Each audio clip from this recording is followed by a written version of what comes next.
बिस्मिल्लाहिर्रहमानिर्रहीम। अस्सलाम वालेकुम। मैं आपको फैसल बेग और आप देख रहे हैं मेरा ऑफिशियल यूट्यूब चैनल तारीख की दुनिया।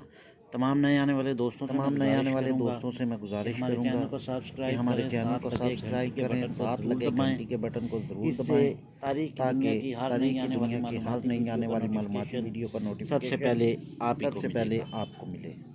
दोस्तों आज जिस जगह का नॉलेज आप वीडियो का आगाज़ करते हैं। पाकिस्तान जिस का जगह का नॉलेज आपसे शेयर करने जा रहा हूँ, ग्वादर आने वाले दिनों में इंतहाई पाकिस्तान जुनूब मगरब में हब और दुनिया के सबसे यानी बड़े कि बहरी ग्वादर तजारती रास्ते पर वाक़या ग्वादर पाकिस्तान का शहर है जुनूब मगरब जो में अपना और दुनिया के शानदार सबसे बड़े बहरी तजारती और रास्ते ज़ेर पर तामीर वाक़या जदीद तरीन सूबा बंदरगाह के बलूचिस्तान का बायस शहर आलमी है, सतह पर जो अपनी मारूफ है। शानदार मल्लवकू नाम और ग्वादर ज़ेर तामीर असल में बलूची ज़ुबान के दो अल्फाज से बना हुआ है। गवात यानी खुली हवा आलमी सतह और पर दर का मारूफ मतलब है। दरवाज़ा है, नाम ग्वादर यानी हवा का दरअसल दरवाज़ा। बलूची ज़ुबान के दो अल्फाज से बना है। से बिगड़कर यानी खुली ग्वादर हवा से बिगड़कर और ग्वादर दर बन गया। का मतलब 60 किलोमीटर तवील साहिली पट्टी वाले शहर ग्वादर में 21वीं सदी की ज़रूरतों से रास्ता बिगड़कर बंदरगाह बन गया की तकमील का वक्त यूं 60 किलोमीटर इसकी अहमियत साहिली पट्टी वाले शहर ग्वादर में आने वाले वक्त में न सिर्फ पाकिस्तान बल्कि चीन, अफगानिस्तान और वस्ती एशिया के ममालिक की तजारत का ज़्यादातर दरोमदार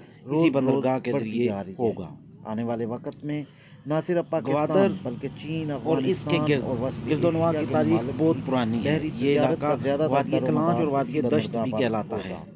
इसका ज़्यादा और इसके गर्दनवा बेआबाद और बंजर है। ये मकरान की तारीख में हमेशा से ही खास अहमियत का हामिल रहा है।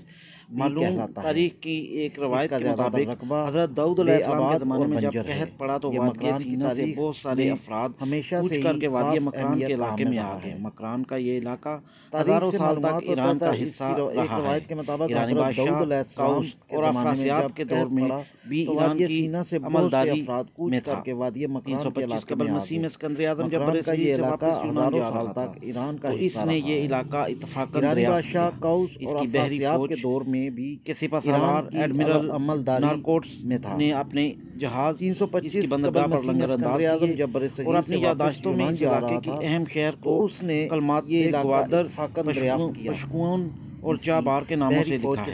अहम समुद्री रास्ते पर वाक़या होने की वजह से सिकंदर आज़म ने इस इलाके को फतह करके अपने एक जनरल सेलिकोस नेक्टर को यहाँ का हुक्मरान बना दिया, जो 303 कबल मसीह तक हुकूमत करता रहा है। 303 काफ मीम में बरसगीर के हुक्मरान चंद्रगुप्त ने हमला करके यूनानी जनरल से ये इलाका छीन लिया अपने एक जनरल अपनी हुकूमत में शामिल कर लिया। मगर 100 साल बाद 202 काफ मीम में फिर यहाँ की हुक्मरानी ईरान के बादशाहों के पास चली गई। 7वीं में मुसलमान जनरल मोहम्मद बिन कासिम ने ये इलाका फतह कर लिया। हमला करके यूनानी जनरल हिंदुस्तान के मुगल बादशाहों के ज़माने में इलाका मुगलिया सल्तनत का हिस्सा रहा, जबकि 16वीं सदी में पुर्तगालियों ने मकरान के मुतअद्दिद इलाकों जिनमें ये इलाका भी शामिल था पर कब्जा कर लिया। 1581 में पुर्तगालियों ने इस इलाके के दो अहम तजारती शहर में ये इलाका पसनी और ग्वादर को जला दिया। ये इलाका मुतअद्दिद मकामी हुक्मरानों के दरमियान में भी तख्त व मश्क बना रहा और कभी इस पर बलीदी हुक्मरानों रहे तो कभी रंदों को हुकूमत मिली, कभी मलक हुक्मरान बन गए तो कभी गज इलाके के दो अहम तजारती शहर कब्जा कर लिया। मगर और ग्वादर को जला दिया। बलीदी और गज के कबीले ही रहे हैं। बलीदी दरमियान में इस वक्त बहुत पजीराई मिली जब उन्होंने डकरी फिरके को अपना लिया, अगरचे गज की भी डकरी फिक्रे से ही ताल्लुक रखते थे। 1740 तक बलीदी हुकूमत करते रहे। इनके बाद गज क्योंकि एक कभी अरसे तक हुक्मरानी रही, मगर खानदानी इख्तलाफात की वजह से जब ये कमजोर पड़े तो खान कल्लात मीर नसीर खान अव्वल ने और गज की कई मरतबा इन पर चढ़ाई की, जिसके नतीजे में इन दोनों ने इस इलाके और यहाँ से होने वाली आमदन को आपस में तकसीम कर लिया। 1775 के करीब मस्कत के हुक्मरानों ने वस्त एशिया के ममालिक से तिजारत के लिए इस इलाके को मुस्तआर ले लिया और ग्वादर की बंदरगाह को अरब इलाकों से वस्त एशिया के ममालिक की तिजारत के लिए इस्तेमाल करने लगे। मगर जिनमें ज़्यादातर हाथी दाम और इसकी मसनूआत, गरम मसाले, ऊनी लिबास और अफ्रीकी गुलामों की तजारत होती थी। कई मरतबा इन पर चढ़ाई जिसके नतीजे में इन दोनों ने इस इलाके और यहाँ से होने वाली आमदन को आपस में तकसीम कर लिया। 1775 के करीब मस्कत के हुक्मरानों ने 1783 में मस्कत के बादशाह का अपना भाई सात सुल्तान से झगड़ा हो गया, ले लिया, जिस पर सात सुल्तान ने ग्वादर की बंदरगाह को अरब इलाकों से वस्ते जिसमें उसने यहाँ आने की ख्वाहिश इस्तेमाल करने लगे। जिनमें खान ने न सिर्फ सुल्तान को फौरी तौर पर आ जाने को कहा, गरम मसाले, ग्वादर का इलाका और वहाँ की आमदन भी लामहदूद वक़्त के लिए सुल्तान के नाम कर दी। इसके बाद सुल्तान ने ग्वादर में आकर रिहाइश इख्तियार कर ली। 1797 में सुल्तान वापस मस्कत चला गया और वहाँ अपनी खोई हुई हुकूमत हासिल कर ली। 1804 में सुल्तान की वफ़ात के बाद इसके बेटे हुक्मरान बन गए, तो इस दौर में बलीदियों ने एक बार फिर ग्वादर पर कब्ज़ा कर लिया, जिस पर मस्कत से फ़ौजों ने आकर इस इलाके को बलीदियों से वागज़ार करवाया।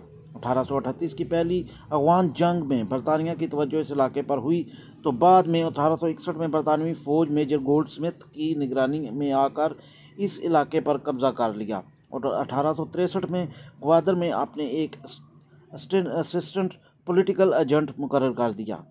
चुनाचे हिंदुस्तान में बरतानिया की British India steam navigation company के जहाज़ों ने ग्वादर और पसनी की बंदरगाहों को इस्तेमाल करना शुरू कर दिया। 1863 में ग्वादर में पहला तार घर टेलीग्राम ऑफिस कायम हुआ, जबकि पसनी में भी तार घर बनाया गया। 1894 को ग्वादर में पहला पोस्ट ऑफिस खुला, जबकि 1903 में पसनी और 1904 को और माड़ा में डाकखाना कायम किया गया। 1947 में जब बरसगीर की तकसीम हुई और भारत और पाकिस्तान के नाम से दो बड़ी रियासतें मार्दे वजूद में आईं, तो ग्वादर और इसके गिरदोनवा के इलाके कल्लात में शामिल थे। 8 सितंबर 1958 को पाकिस्तान ने ग्वादर को ओमान से 5.5 अरब रुपए में ख़रीद लिया, जिसके साथ ही ग्वादर के अरब दौर का सूरज गुरूब हो गया। 1955 में इलाके को मकरान ज़िला बना दिया गया था। 1958 में मस्कत ने $10 मिलियन के ओस ग्वादर और इसके गिरदोनवा का इलाका वापस पाकिस्तान को दे दिया, जिस पर पाकिस्तान की हुकूमत ने ग्वादर को तहसील का दर्जा देकर इसे ज़िला मकरान में शामिल कर दिया। 1 जुलाई 1970 को जब वानी यूनिट का खात्मा हुआ और बलूचिस्तान भी एक सूबे की हैसियत इख्तियार कर गया, तो मकरान को भी ज़िले इख्तियार मिल गए। 1977 में मकरान को डिवीज़न का दर्जा दे दिया गया और 1 जुलाई 1977 को तरबत, पंजगोर और ग्वादर 3 ज़िले बना दिए गए।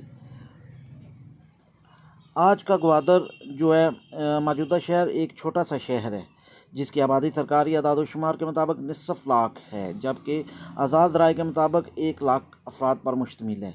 इस शहर को समुंदर ने तीनों अतराफ से अपने घेरे में लिया हुआ है और हर वक्त समुद्री हवाएं चलती रहती हैं, जिसकी वजह से ये खूबसूरत और दिलफरेब मंजर पेश करता है। वैसे भी ग्वादर के मानी हवा का दरवाज़ा है। गवा के मानी हवा और दर का मतलब दरवाज़ा है।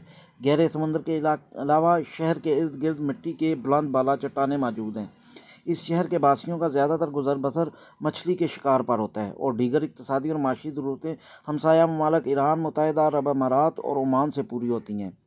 ग्वादर शहर मुस्तकबिल में एक बैनुल-अक़वामी शहर की हैसियत इख्तियार कर जाएगा और ना सिर्फ बलूचिस्तान बल्कि पाकिस्तान का इक़्तिसादी लिहाज से एक अहम शहर बन जाएगा और यहाँ की बंदरगाह पाकिस्तान के अलावा चीन, अफ़गानिस्तान, वस्त एशिया के ममालिक Tajikistan, Kazakhstan, Azerbaijan, Uzbekistan, Turkmenistan और दीगर रूसी रियासतों के इस्तेमाल में आएगा, जिससे पाकिस्तान को बेशबा महसूल मिलेगा। ग्वादर की बढ़ती हुई अहमियत की वजह से अब लोगों की तवज्जो इस तरफ हो चुकी है। चुनाचे ऐसे में बेशुमार फ्राडियों और धोखेबाजों ने भी जाली और 2 नंबर रिहायशी स्कीमें और दीगर कॉलोनियों की आड़ में लोगों को लूटना शुरू कर रखा है, क्योंकि पाकिस्तान के दीगर शहरों से ताल्लुक़ रखने वाले अफराद ग्वादर की असल सूरत हाल से बेखबर होने की वजह से इन फ्राडियों की चिकनी चूड़ी बातों और दिलफरेब इश्तारात की वजह से इनके जाल में फंस कर अपनी जमा पूंजी से महरूम हो रहे हैं। जबकि यहाँ ऐसी स्कीमें जिनको ग्वादर डेवलपमेंट अथॉरिटी ने NOC भी जारी कर रखी है, मगर इनकी अभी इब्तिदा भी नहीं हो सकी और वो अपनी पोस्टों और पम्फलेटों पर भी दुबई और हांगकांग के मनाजर और अमारात दिखाकर लोगों को बेवकूफ़ बना रहे हैं। वैसे भी ग्वादर में पीने के पानी की कमी, सीवरेज के निज़ाम की अदम दस्तयाबी और दीगर इमारती सामान की अदम मौजूदगी की वजह से न सिर्फ प्राइवेट सेक्टर बल्कि सरकारी सेक्टर में भी कोई ख़ास काम शुरू नहीं हो सका, मासवाए पोर्ट और चंद अहम एक इमारतों जिनमें परल कॉन्टिनेंटल और दीगर मंसूबों के जिन पर काम मुकम्मल हो चुका है, जबकि मौजूदा ग्वादर शहर में टूटी हुई सड़कें, छोटी छोटी तंग गलियां और बाज़ारों में गंदगी के ढेर लगे हुए हैं। ग्वादर डेवलपमेंट अथॉरिटी एक चेयरमैन, डायरेक्टर जनरल और गवर्निंग बॉडी जिसमें 2 वफाकी वज़रा, एक सूबाई वज़ीर, डिस्ट्रिक्ट नाज़म और एडिशनल चीफ सेक्रेटरी होते हैं पर मुश्तमिल एक इदारा है। GDA के मास्टर प्लान के मुताबिक ग्वादर शहर का इलाका मौजूदा पूरी ग्वादर तहसील के बराबर और शहर के बड़ी सड़कें 200 फीट चौड़ी और 4 लाइनों पर मुश्तमिल होंगी, जबकि इन सड़कों के दोनों जानिब 2-2 लाइनों की सर्विस रोड होगी और शहर के मेन रोड का नाम जिना एवेन्यू रखा गया है, जो तकरीबन 14 किलोमीटर तवील है। और इस तरह बलूचिस्तान हाईवे भी 200 फीट चौड़ी और सर्विस रोड पर मुश्तमिल होगी और इसकी लंबाई तकरीबन 60 किलोमीटर है, जबकि समंदर के साथ साथ तकरीबन 24 किलोमीटर सड़क तामीर होगी जो चौड़ाई के लिहाज से जिना एवेन्यू की मानंद होगी। ये सड़कें न सिर्फ एशियाई बल्कि यूरोप के बहुत से ममालिक के शहरों से भी बड़ी सड़कें होंगी। अब तक की तरक्याती कामों पर तकरीबन 60 से 70 मिलियन रुपए खर्च हो चुके हैं और वक्त के साथ साथ ये अखराजात भी बढ़ते चले जाएंगे। शहर में तरक्याती कामों में ताख़ीर और सुस्ती की सबसे अहम वजह मटीरियल का दूर दराज इलाकों से लाया जाना है। जैसे रेत 135 किलोमीटर से लाई जाती है, जबकि सीमेंट और सरिया वगैरह 800 किलोमीटर दूर कराची से लाया जाता है। मौजूदा ग्वादर शहर में सिर्फ 800 मीटर लंबा है, जबकि मास्टर प्लान के मुताबिक आने वाले दिनों में ग्वादर तकरीबन 40 किलोमीटर अर्ज और 60 किलोमीटर तवील होगा। अब तक GDA ने कानून के मुताबिक रिहायशी, इंडस्ट्रियल और कमर्शियल नौइयत के 30 से ज़ायद स्कीमों के NOC जारी किए हैं, जबकि सरकारी स्कीमें इस वक्त 2 हैं, जिनमें सिंगापुर हाउसिंग स्कीम जो तकरीबन 13 किलोमीटर लंबी और 4.5 किलोमीटर चौड़ी समंदर में मट्टी की पहाड़ी पर है, जबकि दूसरी सरकारी स्कीम न्यू टाउन के नाम से होगी, जिसके 4 फेज़ होंगे और इसमें 120 गज से 200 गज के प्लाट होंगे। ग्वादर फ्री पोर्ट नहीं बल्कि टैक्स फ्री जोन शहर होगा।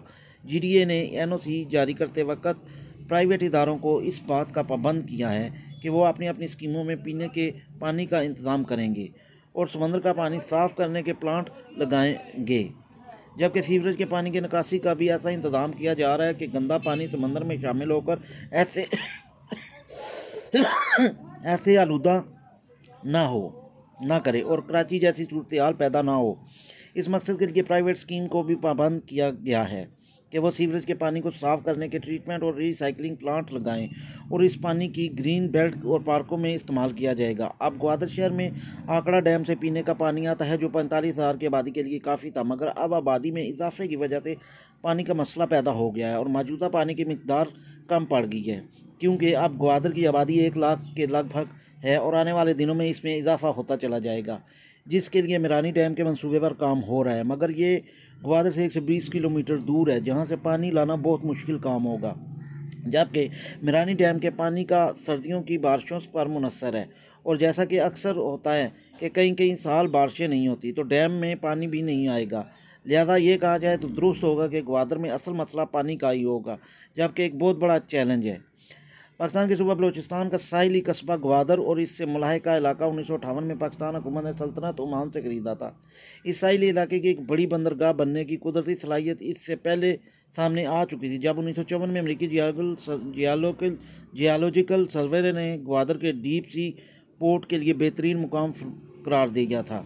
इसके बाद से ग्वादर को बंदरगाह के तौर पर तरक्की देने की बातें तो होती रहीं, लेकिन इस पर अमली तौर पर काम सन 2002 में शुरू हुआ। उस वक्त के फौजी सदर जनरल परवेज़ मुशर्रफ ने ग्वादर में बंदरगाह की तामीर के लिए काम का इफ्तिताह किया और 24 करोड़ डॉलर की लागत से ये मनसूबा 2007 में मुकम्मल हो गया। हुकूमत ने इस नई नवेली दुल्हन बंदरगाह को चलाने का ठेका सिंगापुर की एक कंपनी को बैनुल-अक़वामी वली के बाद दे दिया। ग्वादर की बंदरगाह पहली बार तनाज़ा और शकूक व शुबहात की ज़द में उस वक्त आई जब 2013 में हुकूमत पाकिस्तान ने इस बंदरगाह को चलाने का ठेका सिंगापुर की कंपनी से लेकर एक चीनी कंपनी के हवाले कर दिया। माहिरीन इस मामले की शफाफियत पर आज भी सवाल उठाते हैं। ये वो दौर था जब पाकिस्तान में बड़े पैमाने पर चीनी सरमायाकारी की बातें सामने आने लगी। इस दौर में नवाज शरीफ की सरबराही में बनने वाली हुकूमत ने ऐलान किया कि चीनी हुकूमत ने पाकिस्तान में अरबों डॉलर की सरमायाकारी का इरादा ज़ाहिर किया है। इस मंसूबे को चीन पाकिस्तान इक़्तिसादी राहदरी का नाम दिया गया, जो बुनियादी तौर पर खंजराब के रास्ते चीन को ग्वादर की बंदरगाह से मिलाने का मंसूबा है। इस माह 2015 में दस्तखत हुए और उस वक्त मालूम हुआ इस मंसूबे में सड़कें, रेलवे लाइन, बिजली के मंसूबों के अलावा मुतअद्दिद तरक्याती मंसूबे शामिल हैं। चूँकि यह राहदारी ग्वादर से शुरू होती है या ख़त्म होती है, इसलिए ग्वादर और इसकी बंदरगाह को इस सारे मंसूबे में मरकज़ी अहमियत हासिल है। सी पैक के तहत ग्वादर से इब्तदाई तौर पर 2017 तक अरबों डॉलर की सरमायाकारी की जाएगी, जिससे यहाँ बंदरगाह को तोसी देने के अलावा मुतअद्दिद तरक्याती मंसूबे शुरू किए जाएंगे।